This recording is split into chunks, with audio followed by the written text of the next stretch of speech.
All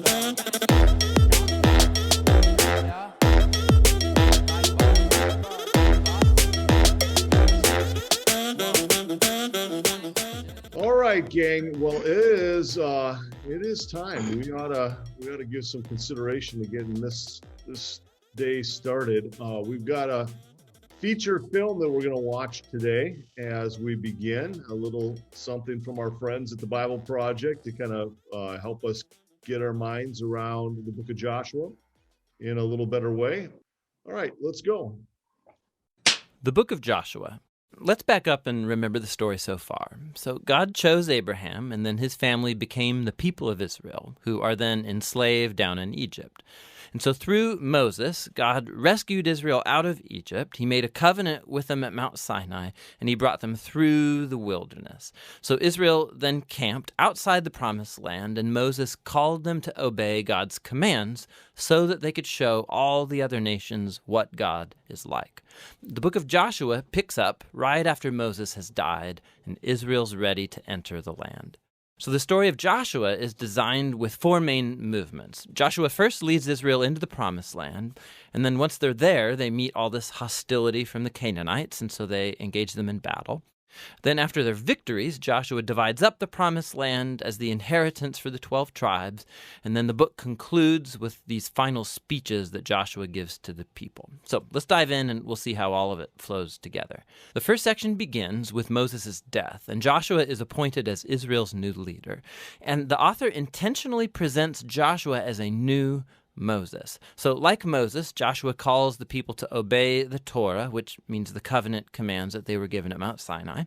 And then Joshua sends spies into the land, just as Moses did back in Numbers chapters 13 and 14, except it goes way better this time. In fact, even some Canaanites turn and follow the God of Israel.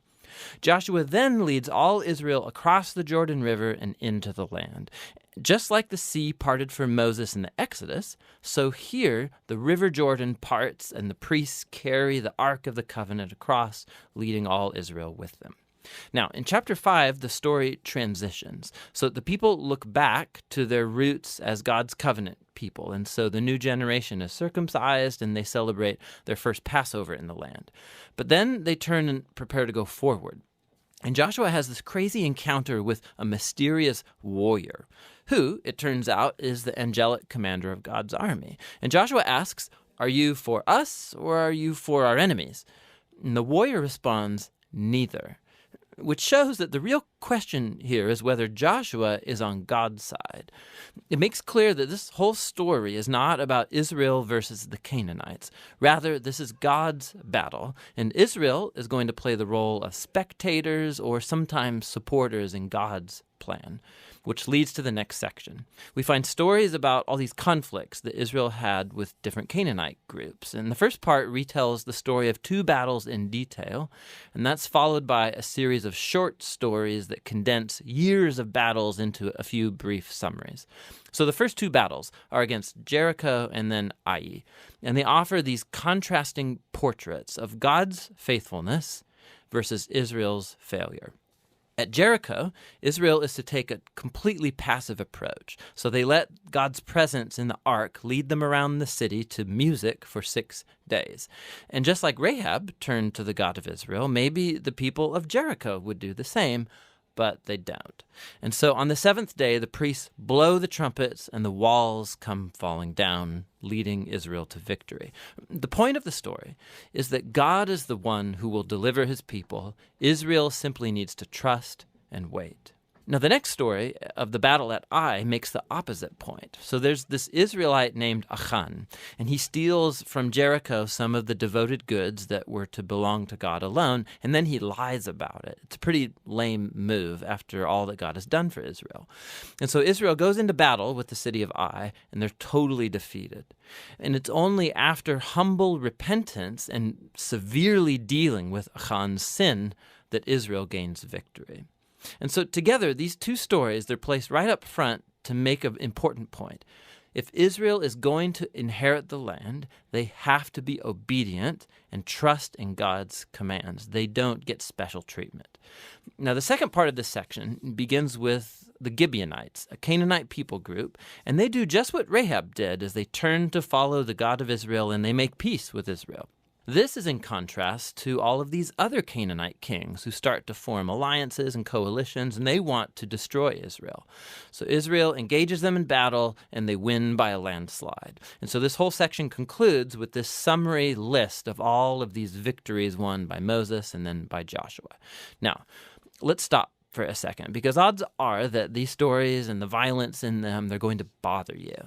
And if you're a follower of Jesus, you're bound to wonder, like, didn't Jesus say to love your enemies? Why is God declaring war here? So first, why the Canaanites? The main reasons are actually given earlier in the biblical story. It's that the culture of the Canaanites had become extremely morally corrupt, especially when it comes to sex. Go check out Leviticus chapter 18. And they also widely practiced child sacrifice. Go see Deuteronomy chapter 12.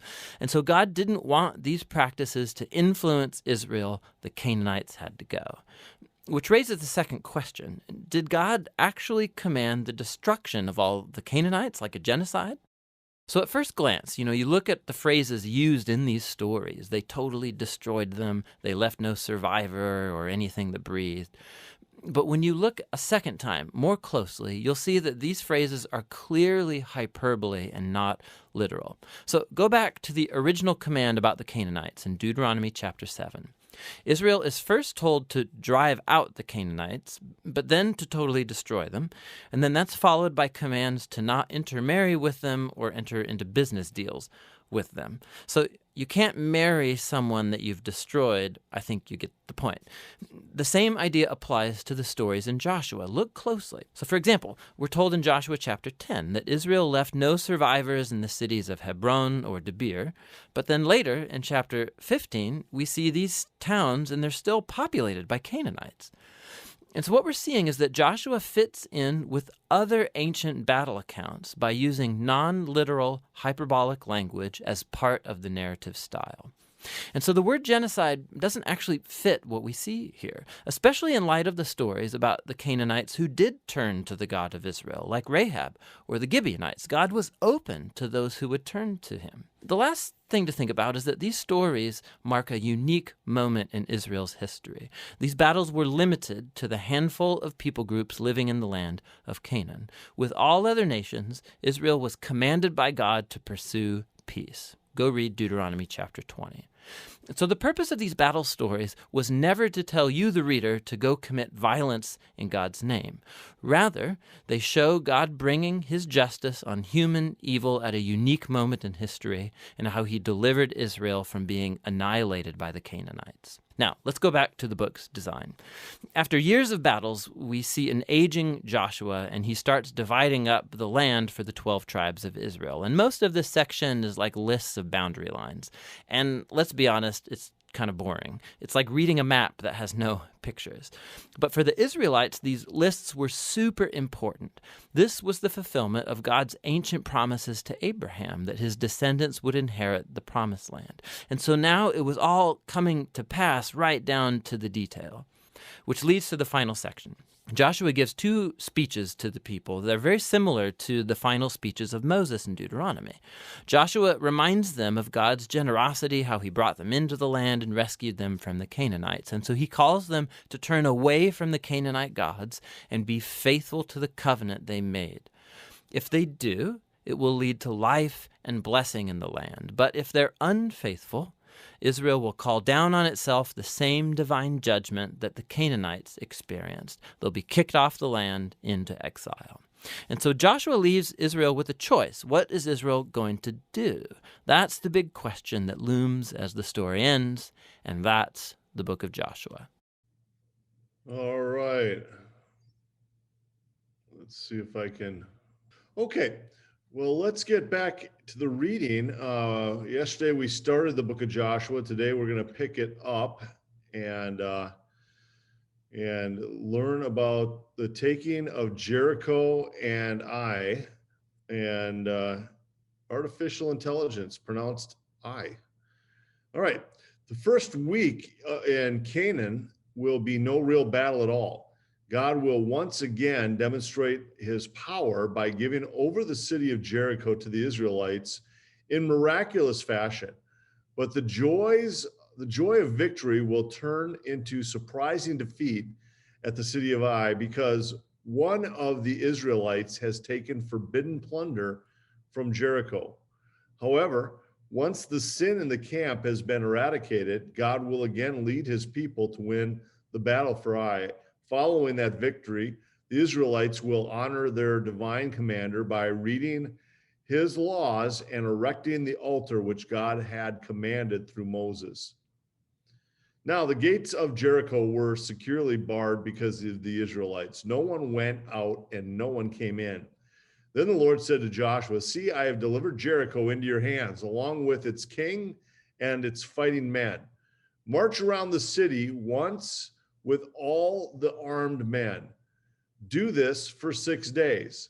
Have 7 priests carry trumpets of ram's horns in front of the ark. On the 7th day, march around the city 7 times with the priests blowing the trumpets. When you hear them sound a long blast on the trumpets, have the whole army give a loud shout, and the wall of the city will collapse, and the army will go up, everyone straight in." So Joshua, son of Nun, called the priests and said, "Take up the ark of the covenant of the Lord and have the 7 priests carry the trumpets in front of it." And he ordered the army, "Advance, march around the city with an armed guard going ahead of the Lord." Then when Joshua had spoken to the people, the 7 priests carrying the 7 trumpets before the Lord went forward, blowing their trumpets, and the ark of the Lord's covenant followed them. The armed guards marched ahead of the priests who blew the trumpets, and the rear guard followed the ark. All the time the trumpets were sounding, but Joshua had commanded the army, "Do not give a war cry or raise your voices. Do not say a word until the day I tell you to shout, then shout." So he had the ark of the Lord carried around the city, circling it once. Then the army returned to the camp and spent the night there.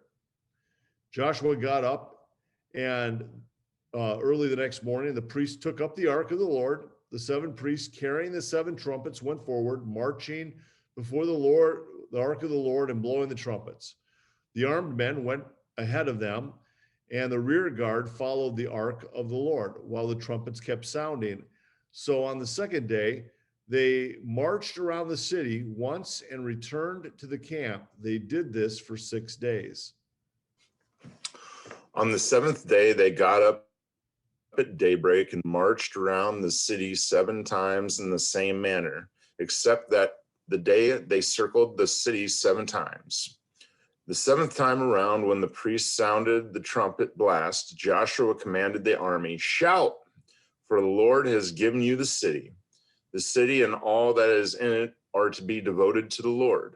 Only Rahab the prostitute and all who are with her in her house shall be spared, because she hid the spies we sent, but kept away from the devoted things, so that you will not bring about your own destruction by taking any of them. Otherwise, you will make the camp of Israel liable to destruction and bring trouble in it. All the silver and gold and the articles of bronze and iron are sacred to the Lord and must go into his treasury."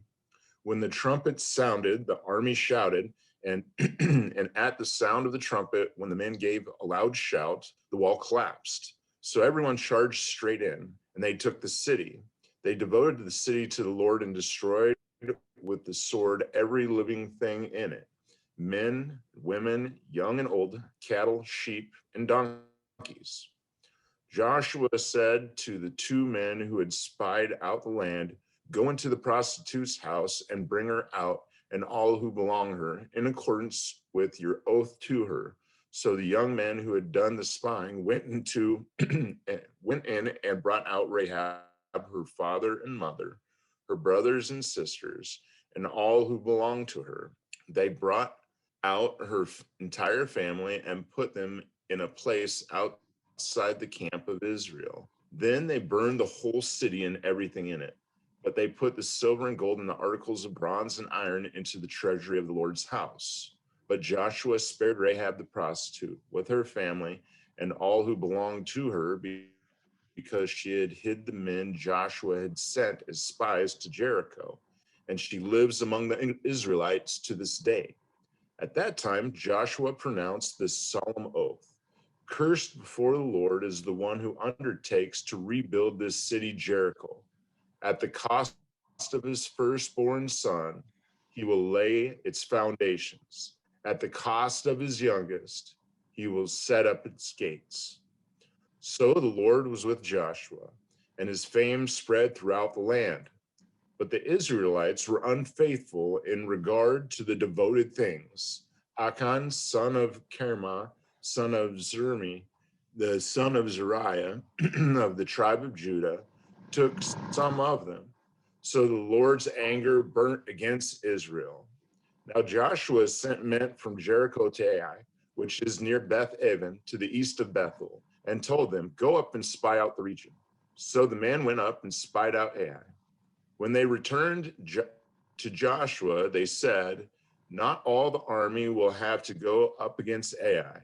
Send 2,000 or 3,000 men to take it, and do not weary the whole army, for only a few people live there." So about 3,000 went up, but they were routed by the men of Ai, who killed about 36 of them. They chased the Israelites from the city gates as far as the stone quarries and struck them down on the slopes. At this, the hearts of the people melted in fear and became like water. Then Joshua tore his clothes, fell face down to the ground before the ark of the Lord, remaining there till evening. The elders of Israel did the same and sprinkled dust on their heads. And Joshua said, "Alas, sovereign Lord, why did you ever bring this people across the Jordan to deliver us into the hands of the Amorites to destroy us? If only we had been content to stay on the other side of the Jordan. Pardon your servant, Lord. What can I say? Now that Israel has been routed by its enemies, the Canaanites and the other people of the country will hear about this, and they will surround us and wipe out our name from the earth. What then will you do for your own great name?" The Lord said to Joshua, "Stand up. What are you doing down on your face? Israel has sinned. They have violated my covenant, which I commanded them to keep. They have taken some of the devoted things. They have stolen, they have lied, they have put them with their own possessions. That is why the Israelites cannot stand against their enemies. They turn their backs and run because they have been made liable to destruction. I will not be with you anymore unless you destroy whatever among you is devoted to destruction. Go consecrate the people. Tell them, consecrate yourselves in preparation for tomorrow. For this is what the Lord, the God of Israel, says. There are devoted things among you, Israel. You cannot stand against your enemies until you remove them. In the morning, present yourselves tribe by tribe. The tribe the Lord chooses shall come forward, clan by clan. The clan the Lord chooses shall come forward, family by family.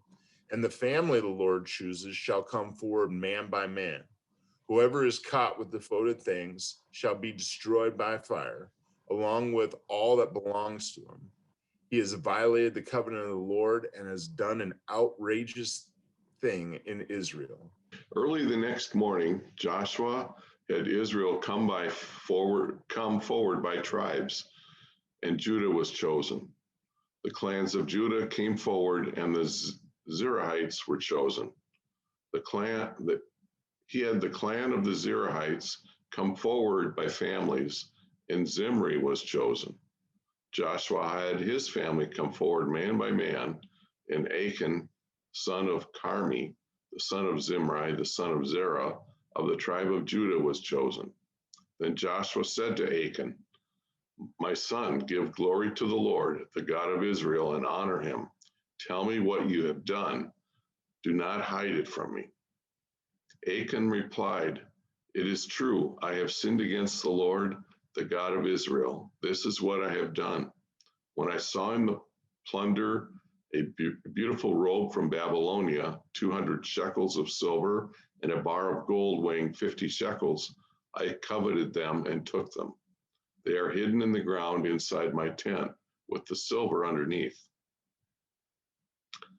So Joshua sent messengers, and they ran to the tent, and there it was, hidden in his tent, with the silver underneath. They took the things from the tent, brought them to Joshua and all the Israelites, and spread them out before the Lord.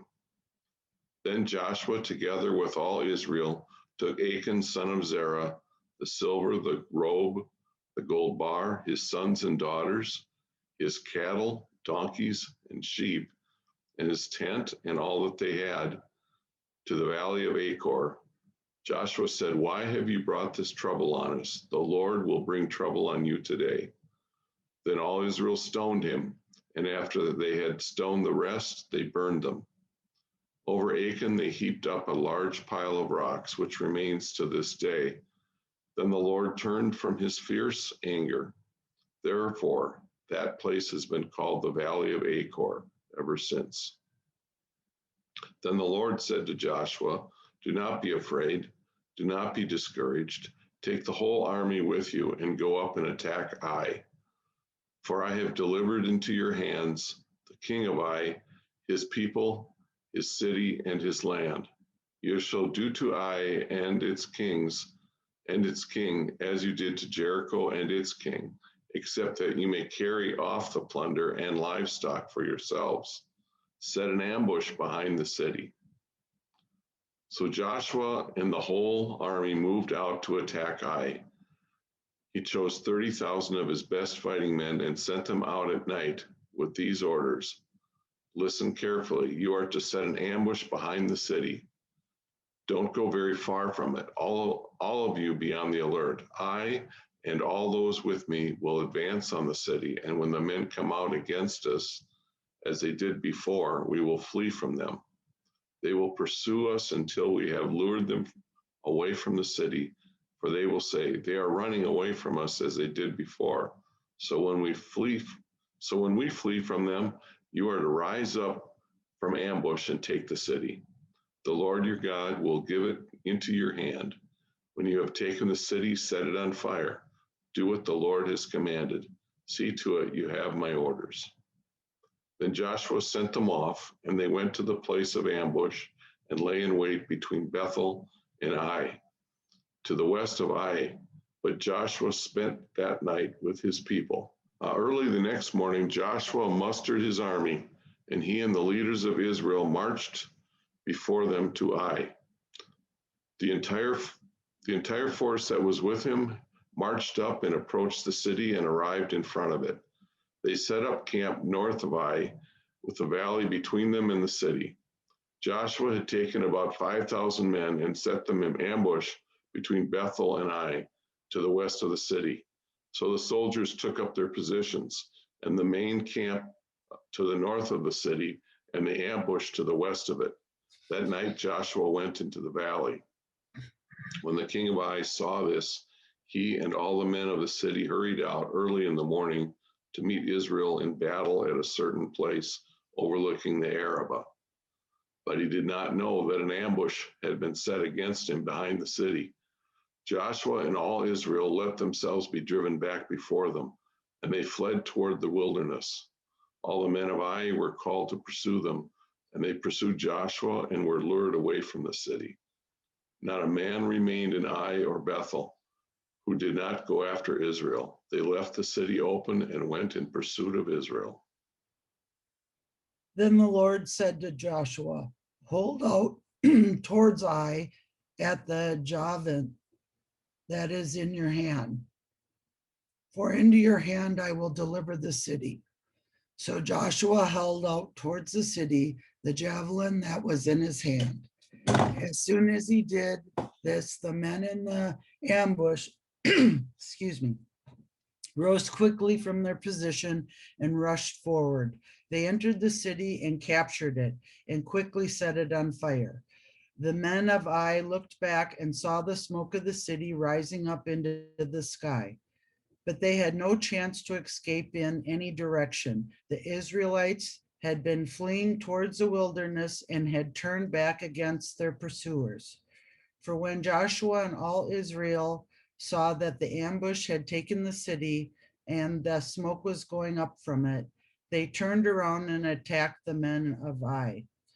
Those in the ambush also came out of the city against them, so that they were caught in the middle, with Israelites on both sides. Israel cut them down, leaving them neither survivors nor fugitives.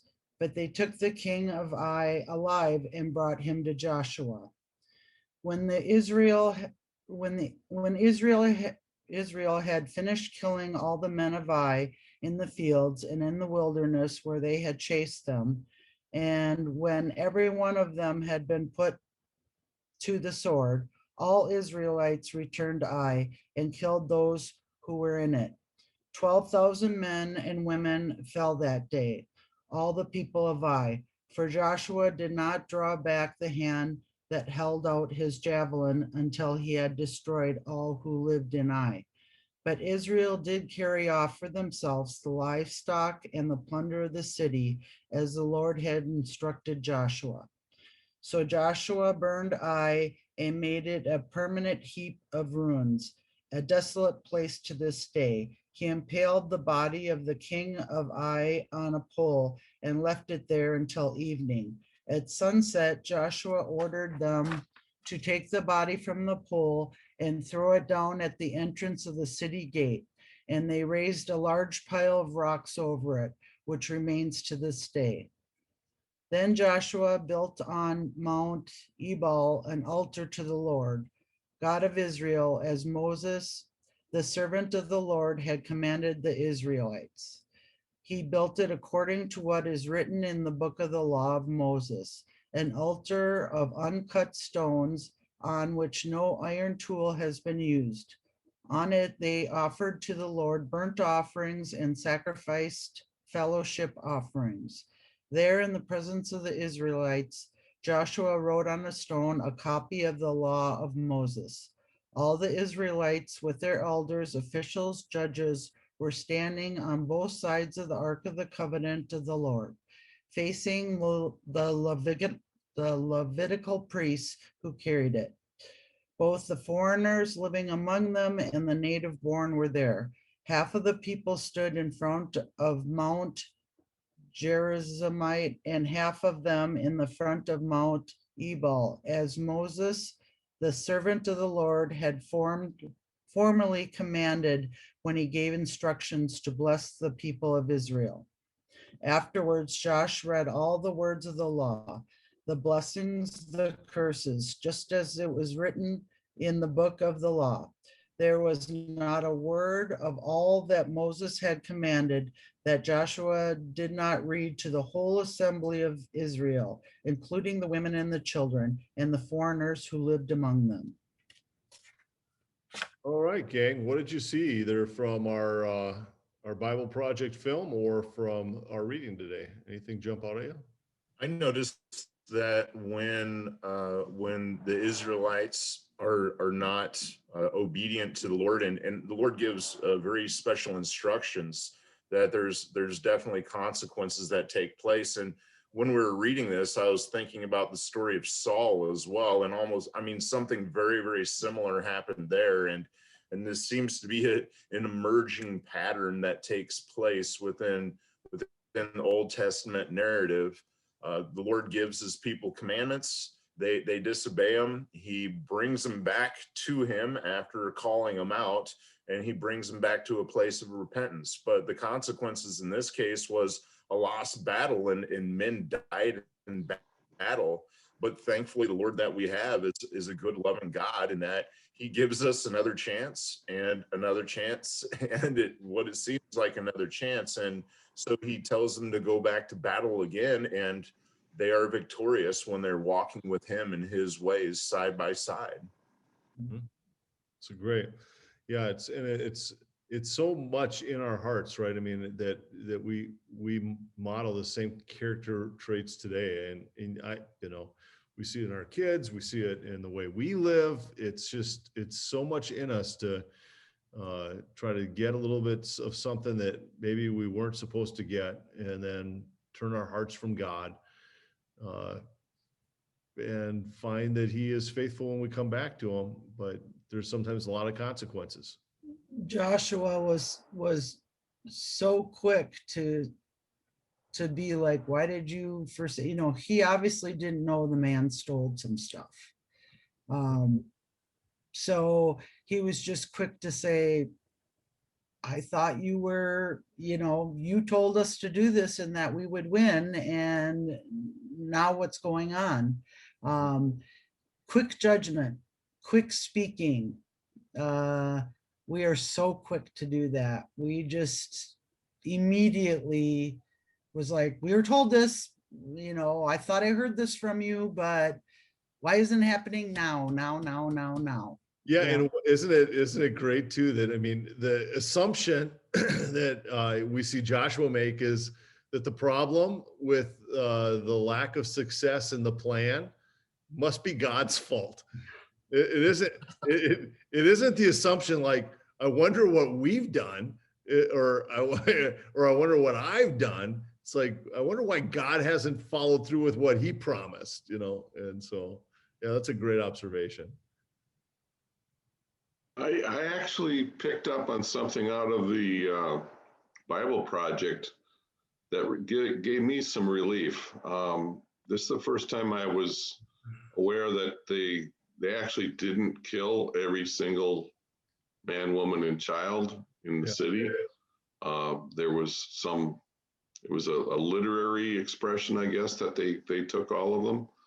But for a long time, I wondered, how could God really do this? Just kill all the babies and children and women and people that weren't combatants? But in the Bible Project, it says that was a literary expression. So I'm relieved for that. Go utterly destroy them, and then don't marry them, and don't trade with them. So yeah, that's a great thing to kind of see in the text too, right? All right, let's take a gander at a few of these questions. How do you feel when God tells you to do something that you don't think your friends will understand or approve of? How does that work when you're called to do something and you're not feeling like other people are going to understand what God's calling you to? Usually the thought that surrounds my head is, well, what are my friends going to think about me now? Or what are other people going to think? And, that kind of goes back to, at least for me, who am I trying to please? Am I trying to please God, or am I trying to please other people?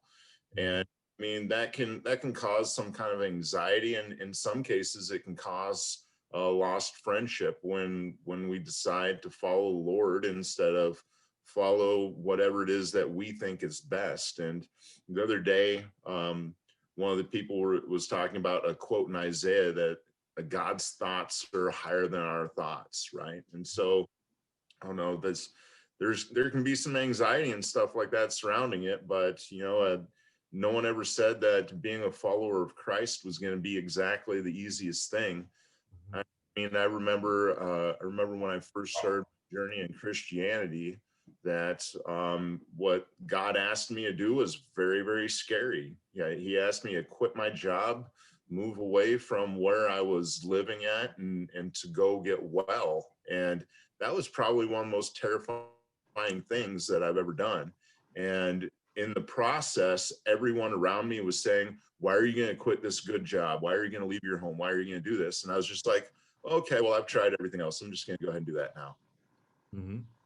Yeah, you began to walk in what God had for you, and it cost time, a lot of time. And in the process, you became a disciple. it's a different thing, and I bet if you look back, those that know you the best don't look back with the thoughts of that being a mistake. I would say that's accurate. Yeah, Yeah. they look back and go, you know what, you made expensive sacrifices, and all those that know you and love you, like that was the best decisions you ever made, particularly your kids. So, what other things do you think when you're making decisions? Anything pop out in your mind as you're living your life doing something that you don't think friends are going to understand or approve of? How do you feel when God tells you to do that? There have been a couple of, is my mic on? Yep. You're Okay. live. There have been a couple of times where, probably due to my own fault, I've created some conflict with either friends or neighbors. And then I'm reminded that we're supposed to be in friendship and good relationship with our neighbors. And it was a little scary to go and mend those relationships, but you just got to step up and do it. And to be honest, in the cases that I've had, the relationships grew stronger after that. Yeah. Even though I thought it was going to diminish myself, it actually created a better relationships. So one of the interesting things, so they plunder the city, or they take the city, and Achan, as we like to say, he decided to take something that he wasn't supposed to take, and then hid it. How would you describe a good attitude towards wealth, or how do you guard yourself against the sin of greed? I think generosity is probably one of the best ways to do so. Mm-hmm. Yeah, that was my first thought, is when I, this is probably TMI, but when I do my taxes every year and I see what I have made, I try to keep in the forefront, okay, now this year I made a little more, I need to give more. And I try to do that immediately, because I know if I think on it too long, then other things are going to replace that. Mm-hmm. So it's kind of like something I do at this time or shortly when my taxes are done. It's like, look at everything right away and make those decisions immediately. Otherwise, your own mind, your own sin, everything else, this happens, that happens, kind of puts that on the back shelf. So I've learned that I need to do that. It's funny. I have the same experience every single morning with my alarm clock. I've made a decision that when my alarm goes off, I get up and I do it immediately.